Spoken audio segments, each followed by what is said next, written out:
All right. Hello, everyone. Thank you so much for tuning in to this episode of the Geek Garage podcast, the most inclusive and accessible nerd culture audio program on the interwebs. I am your host, David Dassaw, and joined with me, as per usual, is my sexy and sultry co-host, Mr. Zach Wills. How you doing, Zach Wills? Flinchy. I'm flinchy these days. Flinchy? Flinchy. Are y'all hopped up on goofballs and Adderall? No, you know how whenever you have a vasectomy, every toddler and dog in your life turns into a crotch-seeking missile?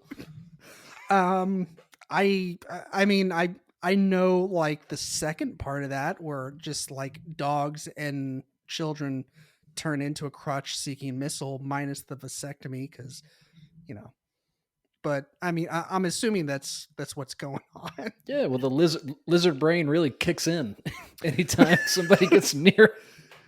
So have you perfected the stiff arm for like your kids? You really cup yourself like Michael Jackson every time somebody comes near you. You're like, you're just shoving a hand right there. You should make your way to your local sporting goods store and pick up a jockstrap and cup and Oh, just buddy. walk around with that.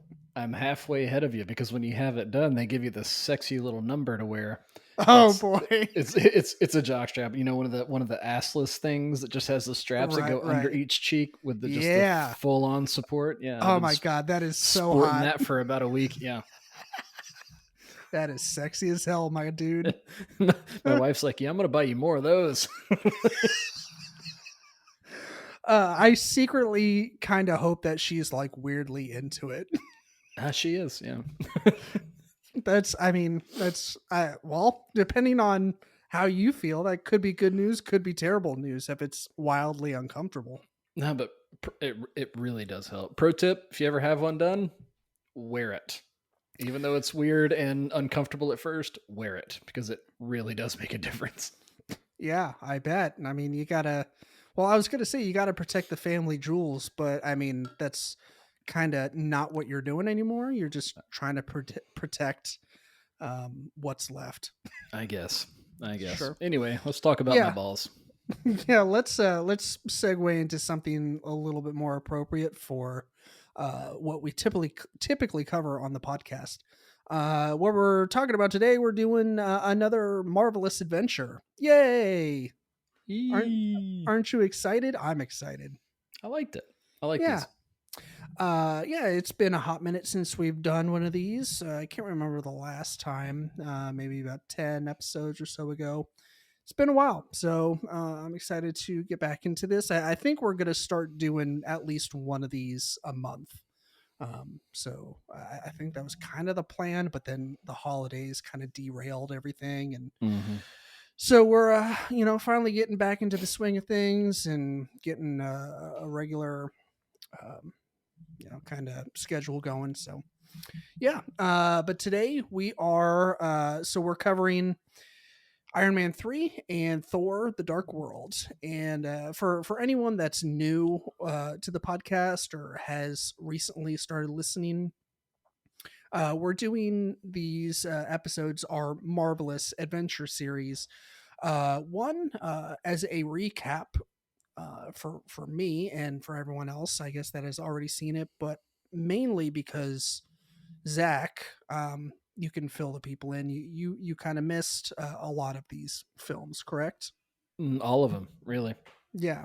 Yeah, I wanted to work my way through just as someone who had never done it before, who had never really watched with intent. I'll put it that way. You see bits and pieces just from being alive and how big, Right. The Marvel universe is, but never Mhm. actually sitting and watching with intent, working your way through. I guess now we're in phase 2. I Mhm. guess is how Disney broke it down. So you have phase 1, phase 2, 3, and 4. Yep. Yeah. I think when they first started out, they they didn't know what they were going to do. They didn't know what was going to happen. I mean, Disney didn't even get involved until the 2012 Avengers movie. Mm-hmm. So yeah, once they got involved, like this officially kicked off phase 2. Like they're like, okay, we're going to break this up into phases, and it'll help organize things going forward. Mm-hmm. So we got Iron Man 3, Thor 2. And let's see. I guess so. Starting in timeline order, of course, we'll start with Iron Man 3.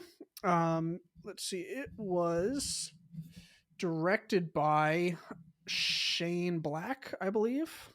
Uh,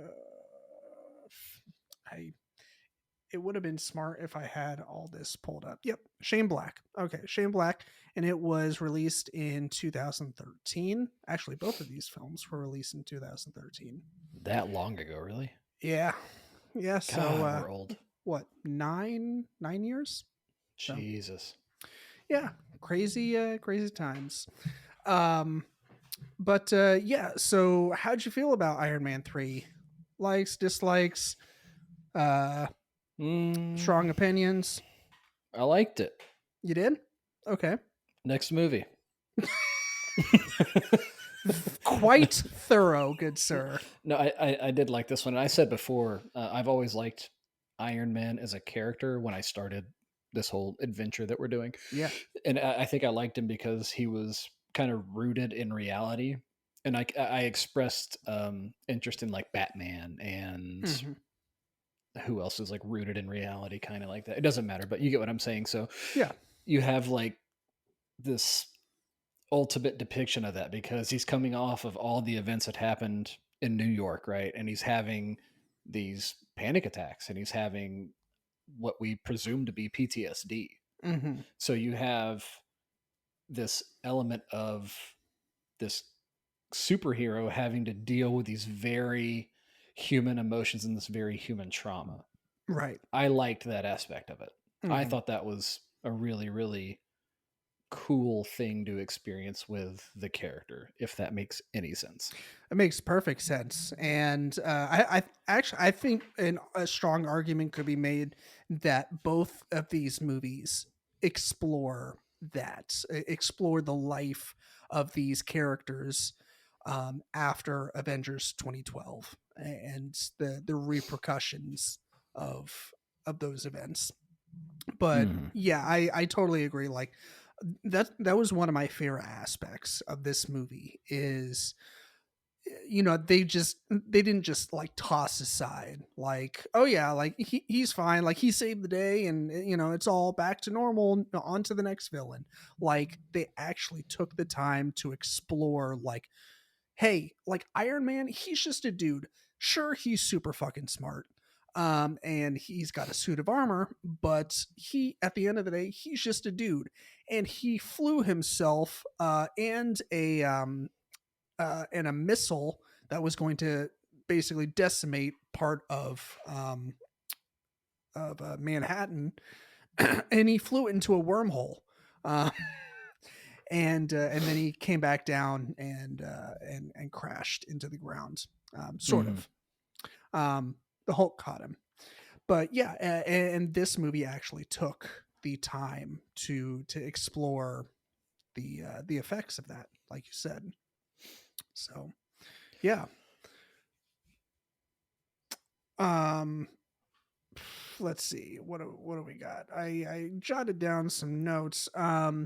So I'm curious to hear your feelings on the the villains in this movie. The Mandarin, the actual Mandarin, Mm-hmm. uh, Aldrich Killian, and Savin, who is kind of like his main like henchman number two. Right. Uh, Mostly what I'm curious about, I'm curious about all that, but I'm really curious to hear your thoughts on the old switcheroo, and how we discovered that the Mandarin is not really the Mandarin, that he's just a Right. guy. Right. Right. Ben Kingsley is just a British. He's just playing Ben Kingsley, basically. This evidently this addict that they've just fed his He's- ego and addictions to, which is really dark. But he does a really good job of like making it like lighthearted and funny, I guess, even though it's yeah, still a really dark concept if you've known or experienced addiction yourself or known anybody who's actually worked yeah, through that. It's a little fucked up, but yeah. They got that line where he's like, he's like, I was doing things, not so great things for money, for drugs. And he's like, Yeah. next. And he's like, so they told you they would get you off of it. He's like, no, they told me they get me more. They get me more. They gave me things. Like, they gave me a speedboat. Speedboat. I there's like this element of Tony Stark being his own worst enemy and like creating his own demons. Mhm. In the cave in Iron Man 1, he creates the Iron Man suit that really does give him a lot of problems down the line, and in this one he ignores the thing that just manifests itself into this toxicity later in his life, right? He's Mhm. constantly creating his own demons, which I think comes with the personality of the billionaire playboy. Yeah, That makes a lot of sense to me. And you see this just repeat itself over and over again with Tony Stark, these seemingly self-inflicted problems. sure. So that seemed pretty obvious to me. The villain itself, the old switcheroo, I didn't hate it. Okay. I don't know how you felt about it. It actually made sense growing up in the post 9/11 era. You Mhm. see all the elements, like all these different things they kind of cram together. You Yeah, see the Osama bin Laden esque videos, and we I guess right. this is where we get introduced to the Ten Rings, which I haven't seen the Ten Rings movie, but is that the same Ten Rings? So this movie will heavily tie into the Ten Rings, but Okay. probably it's not going to tie into it in a way that you might think. They will, like, when we get to Shang-Chi and the Legend of the Ten Rings, uh the events of Iron Man 3 do get mentioned at least one or two times, and very specifically. But it's kind of in retroactive sense, and like course correcting. Doesn't really make much sense because there's a lot that happens in between now Hmm. and the events that transpire through Shang-Chi. But we'll get there when we get All there. right. So So short answer, yeah. Basically, they they correct. they tie it in nice and tight. And I Yeah, noticed through just watching somebody else's video, the one of the rings that he's wearing is the ring of the guy in the first Iron Man, the Warlord correct. guy. Yeah. And what's interesting is that in the comic books, especially the run that I'm currently reading, um, there are actual rings, like that go on fingers. But in Shang-Chi, they are actually something else. Um, I mean, you might have noticed from like posters and stuff Hmm. that Hmm. what the rings actually look like. But yeah, there's a difference between the Ten Rings organization and the Ten Rings, the actual object. Okay. Yeah. No Which, idea. So yeah, which I'll is I'll have to one of learn the that as I go. Yeah. yeah, that'll like I said, it'll come back up in when we cover Shang-Chi. So we'll get there. Gotcha. But I mean, for me personally, so when I went to go first see this in theaters, I was, I'll be honest, I wasn't a fan. I didn't like the whole switcheroo thing. I Okay. thought that it was stupid and I felt betrayed. Like, I really was into this whole terrorist thing. Uh-huh. And the dude like blowing shit up. And when it turns out that it is basically fake, or I mean, like, not all of it was fake, but the fact that he wasn't an actual terrorist, like, I was like, what the fuck? Like, I just, my brain like so strongly held on to that idea from the Mm. previews and the trailers. It doesn't really bother me too much anymore because I've watched it so many times, and so like that original idea that I had that was just shattered is like no longer a thing. I didn't. It made sense to me because on its face, okay, you've got a guy. He's trying to do these things to these people, and it causes him to blow up, I guess. And Hmm. he's trying to.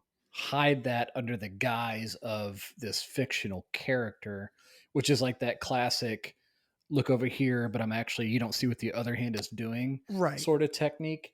So it kind of made sense to me Oh yeah, in it makes. playing off the tone of the universe that, Tony Stark and Iron Man exists in, which is Mhm. like those post 9/11 Toby Keith vibes that I brought up, in that world we used to live in, which is like yay America, and Right. everything in the East is evil, basically. Yeah. So it was that kind of, it actually made a lot of sense to me. I was like, okay, I get what they're doing. It worked for me. My Yeah. personal opinion, I didn't hate it. Cool. Yeah, no, that's great. Yeah, but it's just me and my stupid dumb brain that was like, they didn't do what I wanted them to do. made Oh! David made David think he brain hurt. Exactly. I was like, me no likey this. Get it out of my fucking face. Let's Overall, I mean, out of how many more Iron do we have? Any more Iron Man specific movies, or is it just move into his role collaborating in? This is the last solo Iron Man movie that Okay, we have gotten. okay. So tonally, I think tonally this one is probably my favorite. I still have my heart is still with the original Iron Man. That's still my favorite. Probably my favorite Marvel movie thus far. The second one was exciting and adventurous, and I liked it. But tonally, I think this is my favorite. I would put the first one at number one, this one number two, and then number two at number three. If I didn't confuse anybody with my Nope, I ordering. got it. Yeah. Um, I am the same except 2 and 3. Those get flipped, but Okay. they're very close.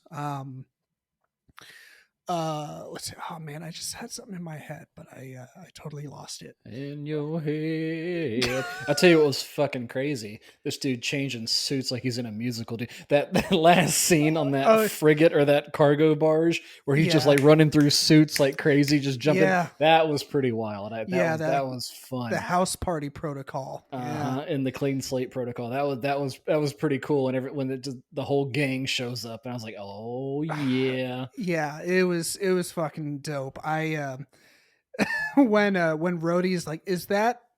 He's like, "Yep." Wait, are those? Yep. And I actually saw a video that broke down all the different suits that you see and like which mark they were and all that. And I am not that versed, and we always approach this as casual fans. So Mhm. go seek out somebody else who made it their job to figure that shit out. But I did Yeah, notice the Hulkbuster suit, or at least a prototype of it. I'm it's guessing. it's a prototype. Yeah, Yeah. So because the I know the I see that one later. yeah the real Hulkbuster armor is much bigger than that because it has Gotcha. to be not just as big as the Hulk but bigger so he can take him down. Uh huh. When the need arises. But yeah, no, that scene it's probably my favorite in the whole movie. As far as like the action sequences go, I think it's a great payoff. Oh, it's got For to be. It's got uh, to be. yeah, just with all the suits showing up, and I love how he's like, "Oh, all the suits are wired to me. Sorry, but I'll give you a leg up on." So when he does the clean slate protocol and everything goes kablowy, right? Mhm. In the big finish, um, Giggity. there's still the Iron Patriot suit out there. Correct. So we know that he only puts this off for a little bit, and we get more advanced suits. I think there's like a nanotech suit down the Hmm. line Oh or yeah. whatever. Yep. So he's like wiped the clean slate protocol. He wiped the slate clean, but the Iron Patriot suit is still hanging out there unless it's in an office somewhere and just explodes because he forgot to unlink it from the protocol. Yeah, so that is technically not his property. So it's kind of an unspoken truth in the movies, but well, I mean, they kind of talk about it like in the news clips towards the beginning. but they basically split. So Iron Man or Tony Stark gets to basically be Iron Man as like an independent contractor. He just gets to Okay. do whatever the fuck he wants, and it is kind of like an agreement that he would let Rhodey have some of his tech and Mm-hmm. and be the War Machine, and then of course they rebranded to Iron Patriot. So yeah, he did not have the authorization to blow up Rhodey's suit because Rhodey gets to be Iron Patriot. Okay. I will say that I'm pretty sure this is the only movie where it is Iron Patriot. He pretty much goes back to War Machine after this. Really? Um, Okay. I can't remember the reasoning for that, if it was ever explained, even. But yeah, I don't think there's any point in time after this where he's referred to as Iron Patriot. Um, but um, yeah, I also thought this was the funniest out of all the Iron Man movies, and probably the funniest Marvel movie to date, at this point in time. What Hmm. what did you think? I mean, like, to me, there's just so many like hilarious moments. Like when he first meets Harley The kid?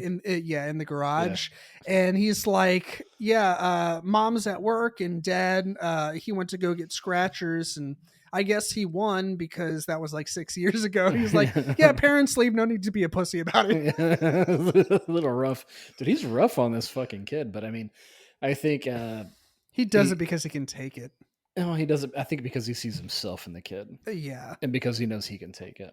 And because he's probably really bad at dealing with emotions and and complicated feelings, I'm guessing, but Yeah, I also love when they're in the town square or whatever, and he's like, you know how I know it? Because we're connected. He bails. he's just giving this kid shit. And to be fair, the kid's giving him shit right back. So Right? Yeah, he's like, I'm cold.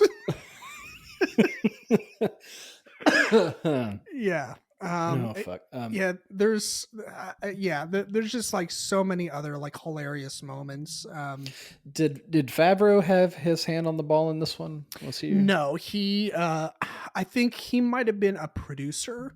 okay? But as far as involvement goes, I don't think he had a hand in the writing process. He did not have a hand in the directing process. The reason for that being he was slated to direct the Magic Kingdom movie, which, What's that? yeah, obviously that has not happened. It's still like, if you look it up on IMDb, it says like, can't remember if it's like pre-production or something like that, but it was supposed to happen and like start filming right around the same time. And I think Disney approached him with the opportunity to do it. Or, Favreau said like, hey, I want to do this movie. And so he opted to do that instead of the third Iron Man movie. Um, but yeah, there was a lot of, like, push to get Shane Black as the director for this So, movie what's because the Magic Kingdom? What is that? uh Like the I, literal I Disney Magic Kingdom? Was it like a that's kind of what I had in my head, but yeah, honestly, I don't know. hang on, the Magic Kingdom movie? Why I John feel Favreau's Magic Kingdom never happened? Oh, I guess it was.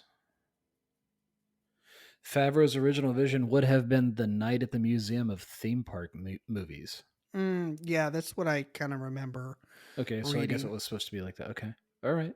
Yeah, which I think would have been kind of cool. Um, Oh God, people would have ate that up. The diehard yeah. Disney fans, myself included. Hmm. Oh yeah, they would have. Yep. They would have loved that. Yeah, it would have been neat. Okay. Um, but yeah, like I said, I thought this was probably the funniest of the Iron Man movies. Yeah, good writing nonetheless. Yeah, I I liked the dynamic between Tony and Rhodey. Um, they kind of bypassed a lot of like what they could have focused on, like a possible contention between the two of them, and like fighting for popularity and Well, they all already that. did Like, that though, didn't they? Kinda, yeah. Like they did it a little bit in Iron Man 2, but that was more like fighting for the armor because like there was so much ambiguity over like whether Tony should have the suits or if they should belong to the U.S. government. Mm-hmm.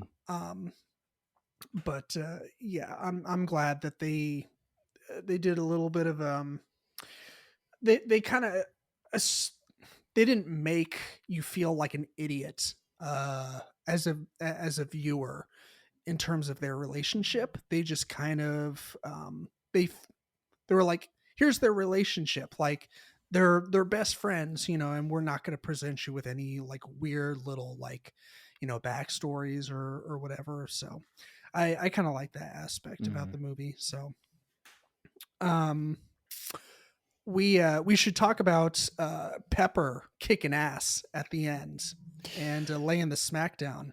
Yeah, so she gets the superhuman heat up boom boom juice. So does that mean she plays a role moving forward as this character? I mean, I don't know how you don't use it because clearly she lives.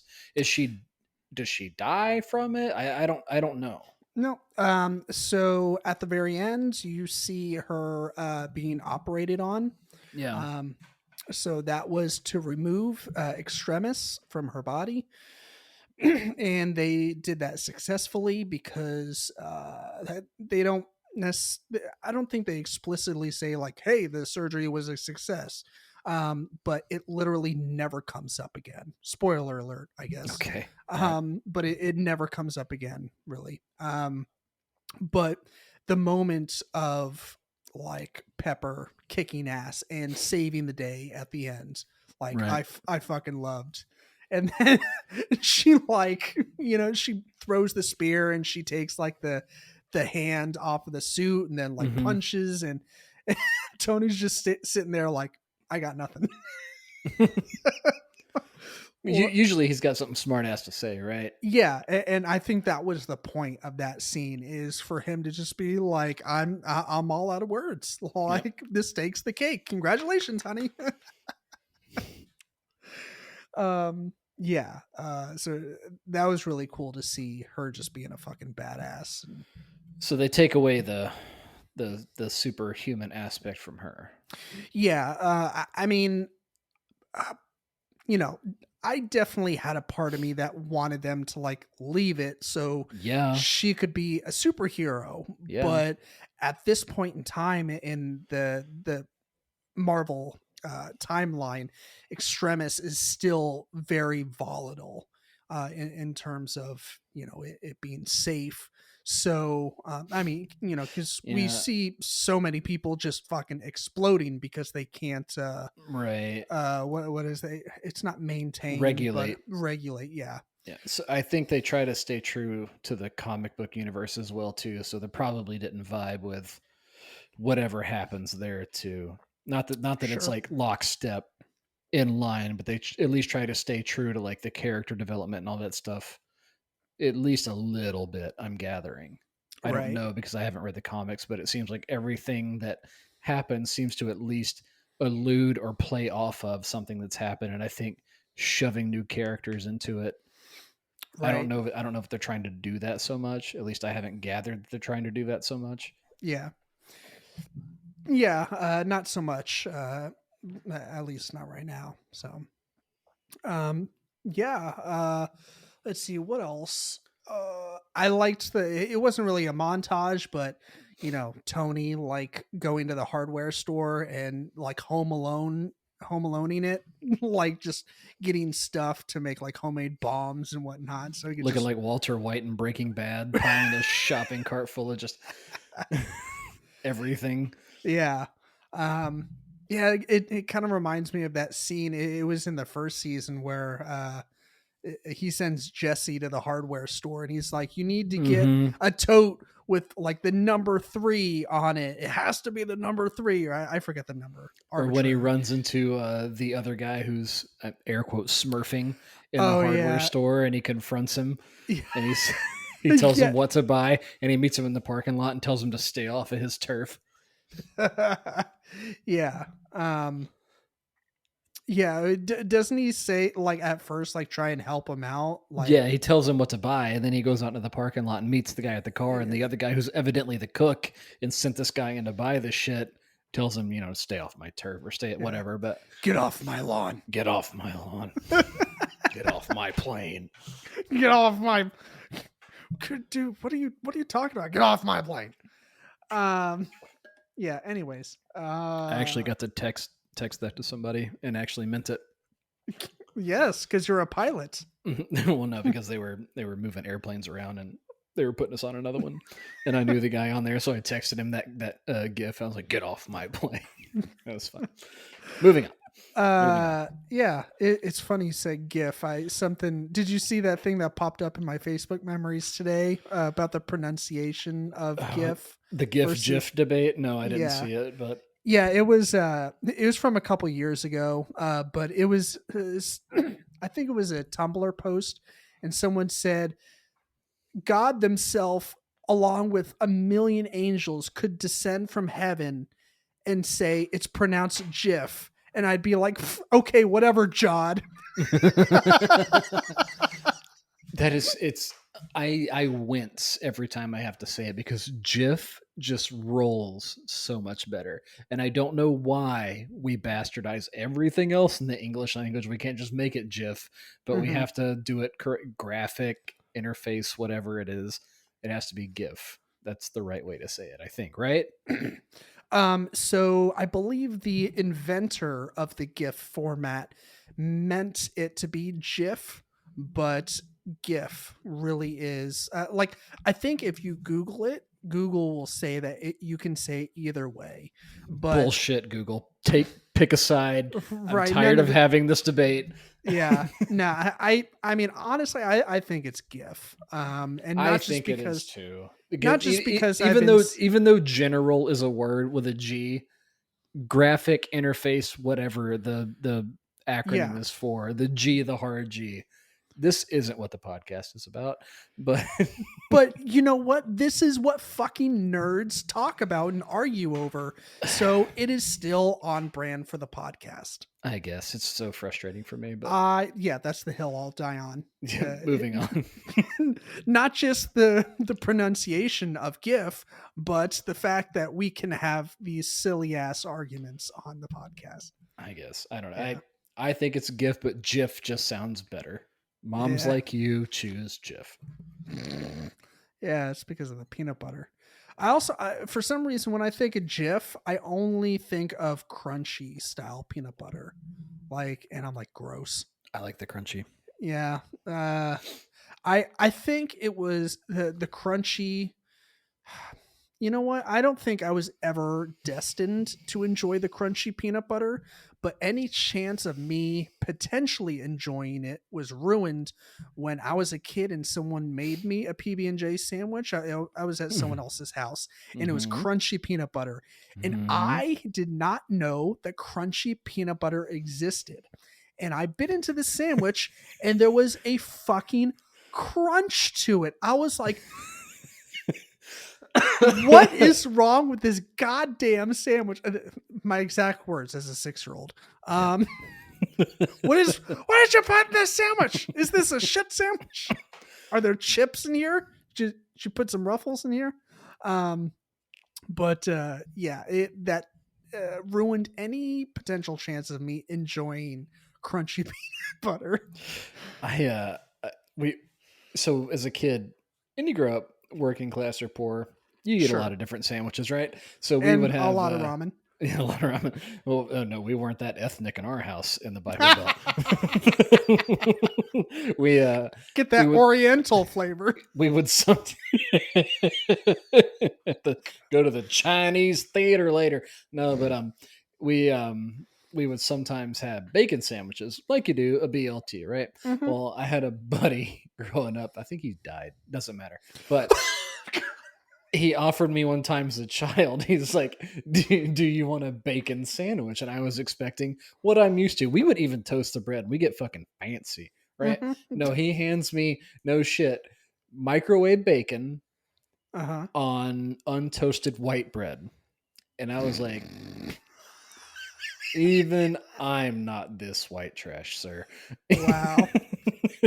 I remember. I bet he thought mayonnaise was spicy. Yeah. But that's my sandwich story. Anyway, Um, Thor Dark World.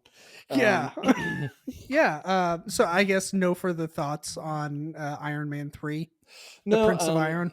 no, I like it. Metal Man 3. Metal Man 3, The 8 out Prince of of 10, Iron. because why not? It was Yeah. fun. I like it. Yeah. 8 out of 10. I think that's fair. I think 8 out of 10 is fair. It's definitely not a 10. Nothing's really a 10. Even the original Iron Man's like a 9, right? But I mean, Yeah. I think 7, 8 out of 10. Nah, 7 seems like you're taking away. 8 out of 10. I'm going to stand on that. Yeah, 7 seems a little low. Even a 7.5. I mean, Yeah. that's kind of like C. That's C What was it on Rotten range. Tomatoes? Did we even look at Rotten Tomatoes, what they had it out? I did not. Because that would have been intelligent, and I'm not about that life. So Stand by one. Rotten sorry. Tomatoes. Iron Man Trace. There we Iron go. Man. Iron Man. 79% tomato meter and a 78% audience score. Pretty solid and consistent. I think that's an 8 out of 10. Yeah, not bad. I like it. All right, Thor: The Dark World. Um, it's interesting. Thor. None of the Thor movies have the digits to dictate. Like 2, 3, 4, whatever. It's all they all have a subtitle. Yeah. 2013 on this one. Yep. They Same year? both of these were released in 2013. Oh, okay. So yeah. But yeah, so what were your general thoughts and feelings for Thor the Dark World? Did you like it?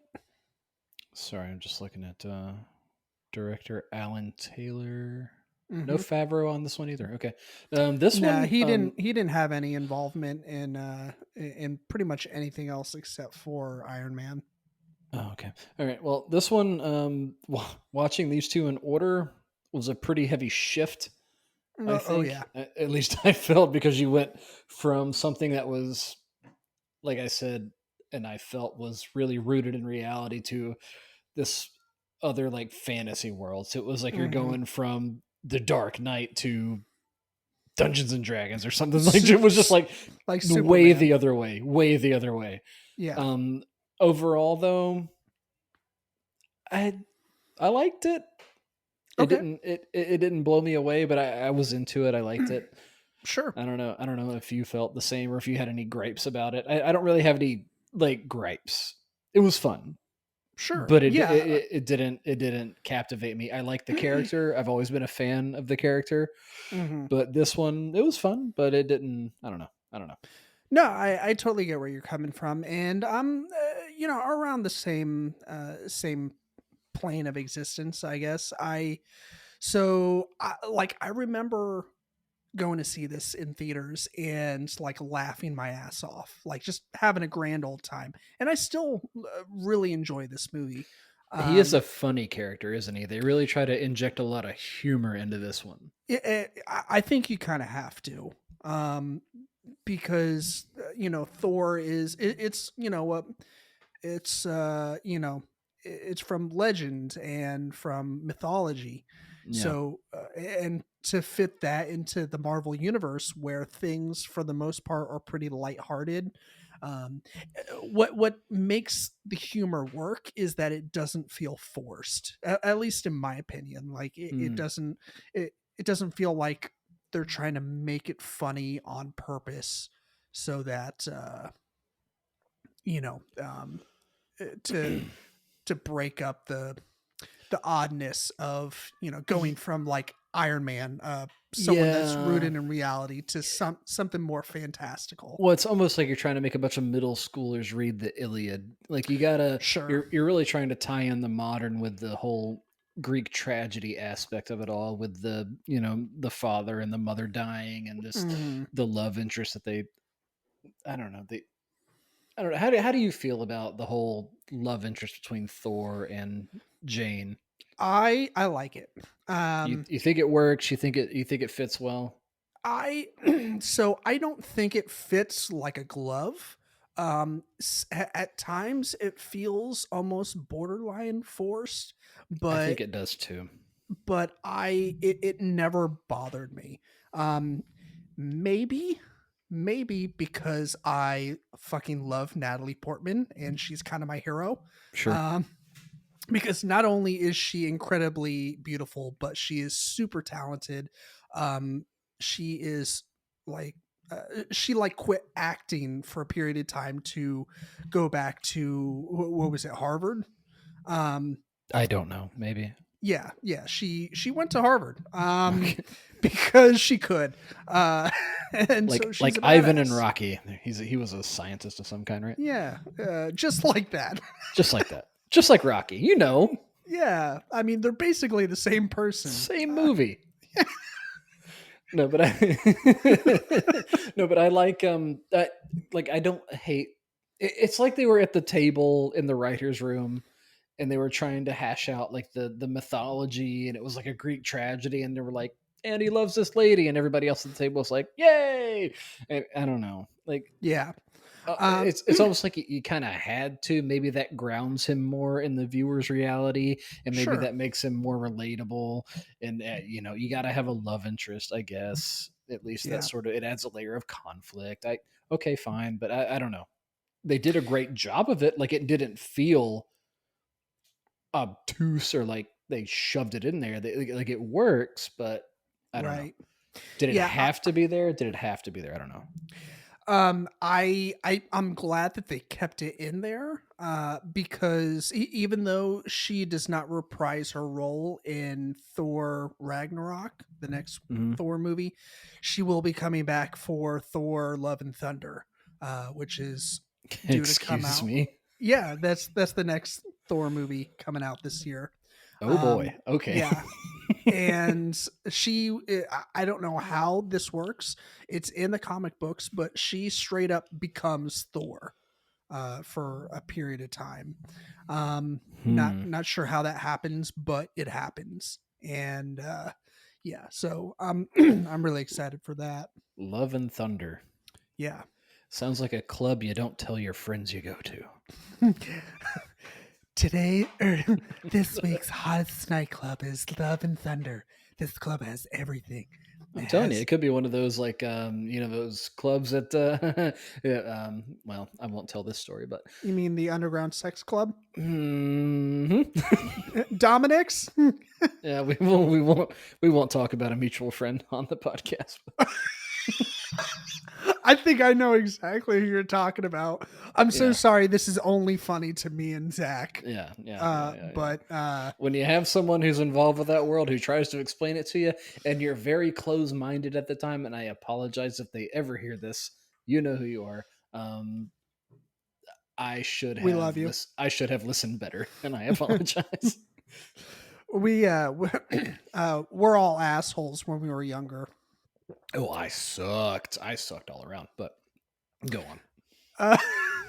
Uh, so let's see. So I one thing that I found interesting about this movie was that there was like real stakes. That there was Loki dying, sort of. Mm-hmm. There was Frigga dying, for Mm-hmm. real, and that felt like she's kind of barely on the radar as far as characters go in the Marvel world and even in Thor's world. I mean, like Mm-hmm. of her, Mm-hmm. but she's not like in the forefront, and to have her die, but then still make you feel sad in that moment, like the whole Viking funeral thing, Oh like yeah. I thought was amazing.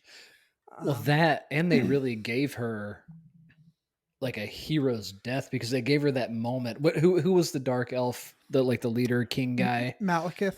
who came into, I'm gonna call it, I guess it was like a bed chamber when she took Jane to, I guess, hide with her, and then I guess she was some kind of hologram or projection or whatever. Mhm. Which Witch. which by the way, Loki can do that and she can do that. Okay, we'll talk about that later. But and she literally overpowers this guy on her own with not but a dagger. Mhm. Okay, excuse me, bitch. She's like she's the real deal, apparently, right? So they give her like this dramatic Mhm. behind every great man is a woman sort of moment. You know what I Yeah. mean? Mhm. And obviously she's lost in the end, but to circle back to that projection thing, which I just now put together, what was that? Do you know anything about that? Because they use this projection magic that apparently Loki can use, but she can also do it. But he's also of the Frost Giants, and she's also obviously of Asgard. So is that Asgardian? Is it Frost Giant magic? I don't know. So even though Loki and Frigga share no blood lineage whatsoever, they both come from magical backgrounds. She Hmm. is, I don't know if her official title is like witch or what, but like she comes from a magic background. Okay. And so does Loki. I mean, like really everyone within the nine realms, I guess minus Earth, or a lot of people within the nine realms, like this whole mystical thing Hmm. is not uncommon. So even though Thor, like he doesn't have those abilities, uh but Loki does, and so does Frigga. And I think that's more of a coincidence, but it also is the thing that binds them together in terms of like their relationship. Like Okay. that is why he is so devastated. Like you see Thor come down after the elves have already penetrated Asgard, and Thor comes to enlist Loki's help. Right. And at first, like, it looks like Loki is like all fine and dandy. He's like, look at you coming to grovel. And, he's like, cut the shit, Loki. And then he drops the literal facade. And you see him, and his hair is like all greasy and Right. shit, and everything in the room is destroyed. And it's because, like, Frigga was like his, like his string to his kite. Like, they had that Hmm. bond, that because there was more of a bond between Thor and Odin. So there's the ones that she was always the more sympathetic one towards Loki. um, Maternal. yeah, absolutely. um, so I Hmm. thought they also did a really good job with that as well. This movie did, up until this point, we've really only seen Loki as, like, at best the anti-hero, and at worst a straight up fucking villain. Yeah. But this is starting to move into interesting territory where we see Loki as a sympathetic and empathetic character, and that will continue to evolve down the road. So I thought Hmm. this movie did a great job of setting that up. And of course you'll pick up on that later on when we dive into more Yeah. movies. They do try to inject these little moments of empathy, and just knowing what little bit I know, having watched the Loki series, which I guess is Hmm. phase 4, I'm guessing, Yes. in Disney Plus. There is a much more empathetic element there. Yeah. But in this stage, it seems almost entirely self-serving. Hmm. Yeah. Like in almost every aspect. Because anytime he's on camera, I'm constantly thinking, what's your angle? What's Right. your angle? How are you going to work this to your advantage? And almost always I'm right. Even when he seems to do the right thing, Hmm. it's self-serving for a future purpose, Yeah. Oh yeah. because And it that. benefits him now. Because even if he does the right thing, it's because it means he's not going to die now, so that he can later, again, how the turntables. Yeah. There it Well, is. well, There's the first. well. Yep, there it is. How the For turntables. 51 minutes into the first Office reference. Yeah, I think this is some sort of record. It's taken us this long to bring up The Office in an Yeah. episode. But no, you are right. Loki, historically speaking, incredibly self-serving, always looking out for number one. And that's just, I think that's both a nature and nurture kind of thing. Nature, like, Survivalist. yeah, that's his thing. But like nurture, like we just talked about, he was not put like he's the adopted son of Odin, and so he's kind of like an afterthought when it comes to the family. Like he has no birthright. Like Odin literally says, "Your birthright was to die." Right. Um, So and maybe he constantly feels like an other. exactly, yeah, and Hmm. so that's why he grew up or has grown up to be this self-serving, only Hmm. consider my own thing kind of person. And Okay. it totally makes sense once you understand the context of it all. But there are like, I do believe, all that said, I do believe there are moments in this movie and then other movies going forward that are 100% genuine. That he, whether like, the toughest part for him is actually admitting it. Like he will not admit it, that he actually cares for Thor. Hmm. At least not at this point in time. Hmm. Um, but yeah, like you know, he sees Thor like actually changing for the good and not being this pompous ass that Hmm. he was for such a long period of time. And so he's like, I bet some things are going through his head, like, I wonder if I could change too. Um, so you know, Hmm. just you know, that's just my 2 cents. That's all I got to say about that. That's all I got to say about the war in Vietnam. uh, anyways, let's see what. So I feel like we haven't really touched on like anyone else in the movie. Like we haven't talked about Eric Selvig and running around naked in Stonehenge, and then like having that hilarious scene in the psych ward where he's explaining the convergence with To the two Stan Lee. shoes. Yeah, he's like, "Hey, yeah, one question: can I have my shoe back?" Can I have my shoe back? I saw a video that actually broke down what was on that chalkboard, and Oh, it's a really? lot. So I Oh, recommend yeah, I bet.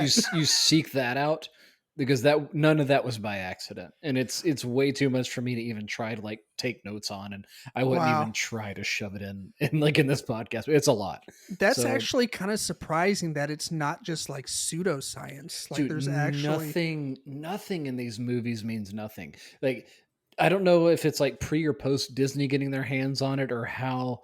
Well, I even know even before that Mhm. it was so detailed, and it was such, not such, but so faithful to the original IP, right? Right. So nothing is accidental, I've learned. Anytime I Mhm. see something, I have to try to remind myself, okay, what does that mean? What is that a callback to? It's nothing is nothing, and that Right. chalkboard has a lot on it. So, fun fact, go look that up on your own time. Yeah. Yeah, for sure. I definitely want to learn more about that shit. Um what about, so we have two we have the main bad guy, Malekith, Hmm. and then we have let's see, what's his name? Uh, Curse, spelled with a K. Um, I know Malekith is the main bad guy. He's the head Hmm. evil elf. Um, I actually think that Curse was a better villain. Like I thought he was a lot cooler. Um, he was definitely the scarier of the two because he had that like red stone that he like Hmm. just squeezed in his hand and he became evil Curse. Hmm. um and yeah, I loved his character a lot. So I was just curious what you thought about the two villains or antagonists. With this one, I don't know. Indifferent, I guess. I don't know. Okay. I was kind of along for the ride on this one. Neither one of them really grabbed me, Sure. and I don't know why, and I don't know how to explain it. I don't know. Maybe I missed something. Maybe something didn't grab me. Um, the villains themselves, like I said, didn't grab me, but the introduction to, what do they call it? The ether. Hmm. I'm given to understand. plays a role in the coming story as, I guess, an Infinity Stone. 100%. You Okay, watched so the end, the post credit yeah, scene. yeah. So I kind of gathered that. So it's not a stone, but it is a stone. I don't know what they do there, or if they just kind of like shove it into the whole thing. But Yeah, as far as like the villain standalone, I think they served a role in the story for this one, but I think that was it. yeah, Nothing really hung with me. yeah. I'll be honest, they both kind of fell flat for me when I first watched it. I was definitely like you. I was like, I'm along for the ride.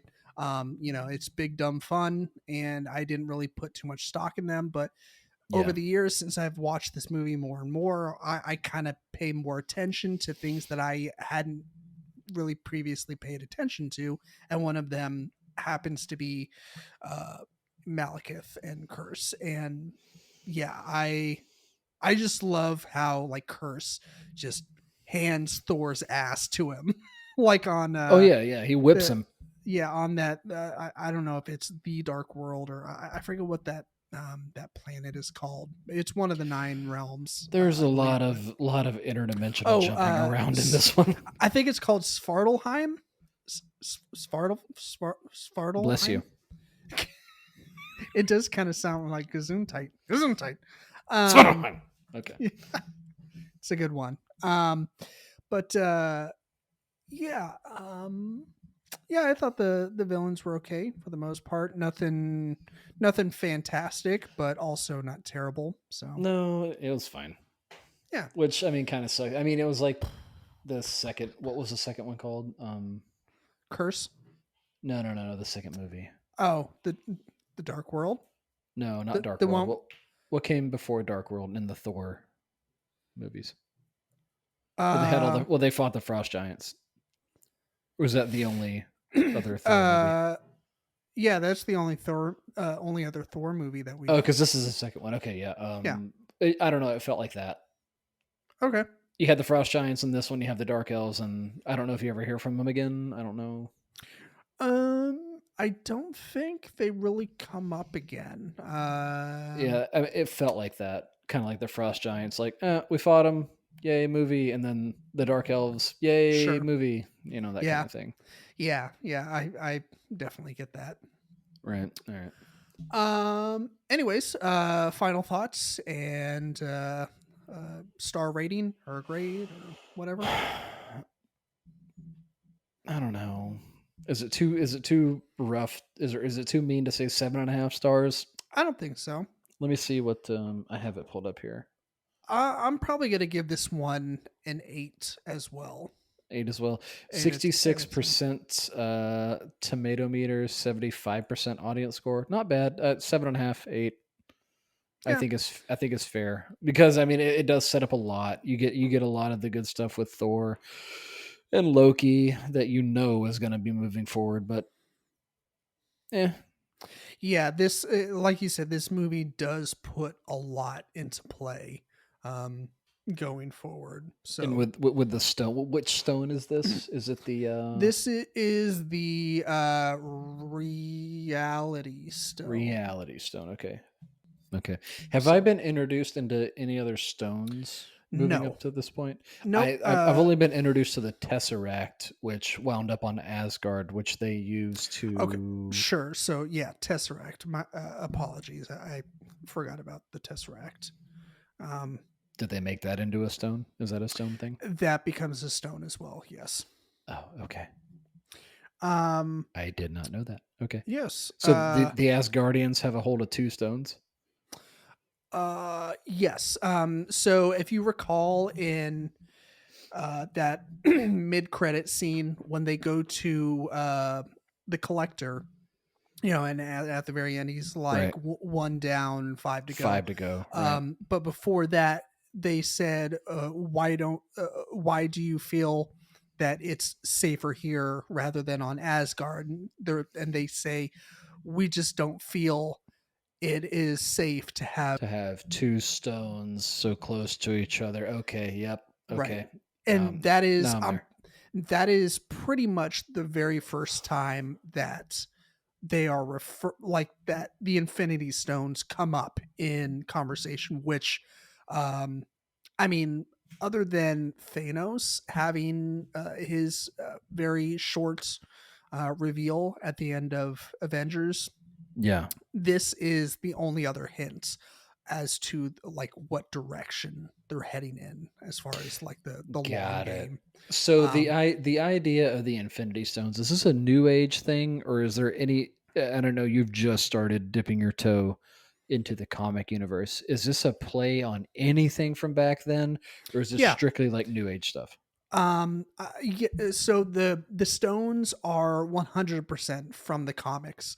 However, Oh. if you go and research the stones from the comics, they actually have different names. Some of them are the same, but like there it's like the Mind Stone has a different name, like the Soul Stone has a different name, like so there's differences between the two. Hmm. And Okay. like I memorized the differences for one episode that we did several years ago when we were talking about this very topic.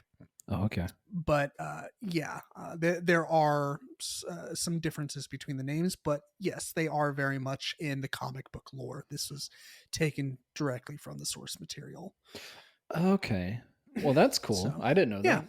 yeah, Well, for sure. this is why we do the podcast, David, Hmm. so It that we most can learn. certainly is. Yeah, yeah, it is.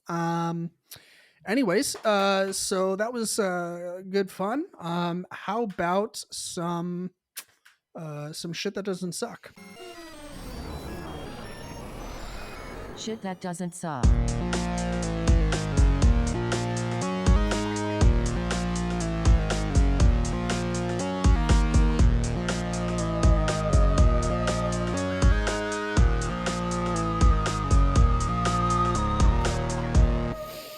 Okay, let me think.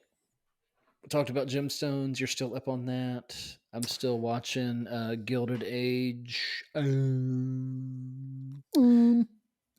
My trash TV, Real Housewives of Salt Lake, is wrapping up. Looking forward to that reunion episode. That's all I really got. I haven't started anything new, really. Oh, I just started watching Modern Family. Did you ever watch that one? Yeah, I never finished it. I think I got maybe like 4 or 5 seasons in, Yeah. but I never got around to finishing it. I need to pick it back up again. So that's been my new background noise in the house, and I'm actually liking that. That's going to probably replace The Office for a while, as far as Sure. the background noise. Yeah, that's fair. Yeah. I'm having to give The Office a break as well because I've seen it so many times. And I'm just like, all right, I need to like. It's just good because I can put it on. It's literally like the background noise kind of show Yeah. where like it you don't have to think about it. You're familiar with it, whatever. Um, but anyways, so What you got? for me, I finally got around to finishing Silicon Valley, the Oh HBO show. yeah, yeah. Yeah, it kind of broke my heart because I saw like the show constantly did this back and forth thing where they were on top and then they were the underdogs and then they were on top and then they were the underdogs, and I Yeah. had this, I guess, spoiler alert for anyone that hasn't seen it. um I won't spoil the whole ending, but it kind of ends on a little bit of a downer. Like it's a little bit of an upper, but Yeah, I know like exactly what you're all talking of about. Pied Piper gets liquidated Yeah. because they realized that they built the most impressive um compression Algorithm. algorithm company, blah blah blah blah blah, tech mumbo jumbo here, middle out, middle out, blah. And but they built it too good, and they were like, and Guilfoyle or not Guilfoyle, or yeah, it is him, where he has that whole spiel where he talks about how eventually it will basically become Ultron and like kill everyone. So yeah, they're I like, love him, and is it Dinesh Kamal Nanjiani's character? yeah, they're dynamic. They're Yeah, constant fighting, yeah, constant fighting. yeah. It's that was really funny. Um, but yeah, so there's that. Like I said, it kind of broke my heart. Texas Chainsaw Massacre, the new one that just hit Netflix this past weekend. Me personally, I really enjoyed it. I didn't love it to death, but I am a fan of a bloody, gory, violent horror movie every once in a while, and this shit delivered. Um, does it have the best plot in the world? No. But you know what? The original didn't either. It was just about some kids that were driving through Texas, and they get stranded, and it's it's hillbilly horror at its finest. Hillbilly horror. Well, Yeah. good goddamn and well, I'm not going to watch it. But I feel like if you're a slasher, gory, you know, cut 'em up movie, the Hmm. plot isn't really the point. It's like porn. Nobody's watching for the story so much. Yeah, it's man, there's a scene that takes place on a bus. Where it's like a bus full of kids and they're partying, Jesus. All right. and Leatherface comes on the bus. Yeah, that's the mental image I had. All right. And it's like I think so two main characters make it off the bus. The other 30 people just get sawed up in half and in quarters and in thirds with his God. All right. chainsaw. It is it is fantastic. I loved it. It was like it almost made me sick, but God. Yeah. We differ greatly on the definition of fantastic. yeah, I like I said, I don't watch like I have to be in a very Dark space. no, I have to be in a I have to be in a good space, good headspace in order to watch horror. I have to I just have to be in the mood to watch it. I wasn't necessarily in the mood to watch horror the night I decided to watch it, but it just dropped on Netflix and I was like, "Oh, I have to watch it." Like I didn't have anything set up on my queue, so Mhm. I was like, "Fuck it, I'll watch it." And yeah, I had a good time. It's been very polarizing so far. People either really hate it or they enjoyed the hell out of it. You know, sans a couple different thing. So what are some of the hangups? I mean, The plot is you I can't. I don't understand how you're hung up on the plot when there's a busload of people that get hacked up by a chainsaw.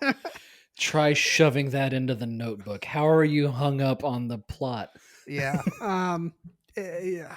I mean, people that are really into horror, they have expectations I from guess, their but horror material. isn't horror famous for the same old tropes of the running and falling down and backing yourself into a corner and You're thinking of like the greatest hits. I There's guess, yeah. so much more that this genre offers. There's so many different subgenres. There's psychological thrillers, and there's so much more beneath what like Friday the 13th and Scream and all these all these like slasher movies. Like, yes, like they're silly, but there's also other like like artsy stuff, like artsy horror.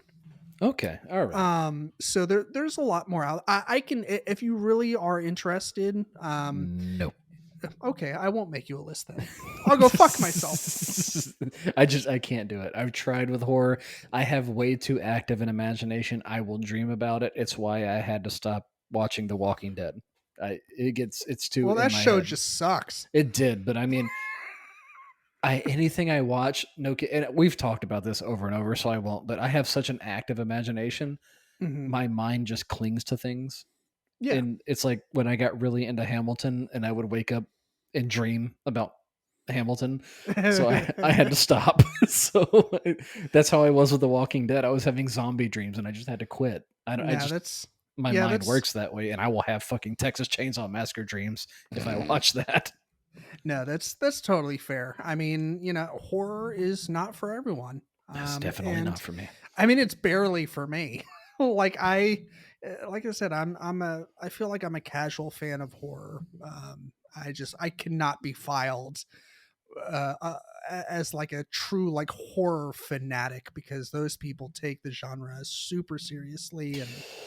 And anyways, Yeah. it was such an odd way to end this podcast where we talked about two superhero movies. You never would have known. It's like Um, whose line is it anyway? The topics don't mean or anything, and the whatever, and points the don't points don't matter, or matter. however Yeah. they. Yeah, exactly. All right. Well, listeners, thank you so much. If you made it this far, as always, thank you, and I'm sorry. God bless. God bless you. Subscribe to the podcast if you haven't already. Rate the podcast if you haven't already. You can do that on Spotify and Apple Podcast and Stitcher.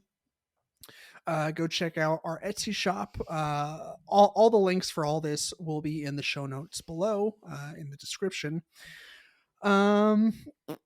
Let's see. Check out our Patreon if you'd like to support the show in ways that actually don't cost you much money at all. They are What is it? $2? $2 and $5. $2. You're never gonna miss $2. No, set it and forget it, and you will literally not know that it is happening to you. It is. Jesus. That is a weird way to put it. I apologize. But yeah. That'll get them on board. Sure, yeah. You won't even know it's happening. All right. Listeners, thanks so much for tuning in. Be kind, stay geeky, eat lots of cheesecake.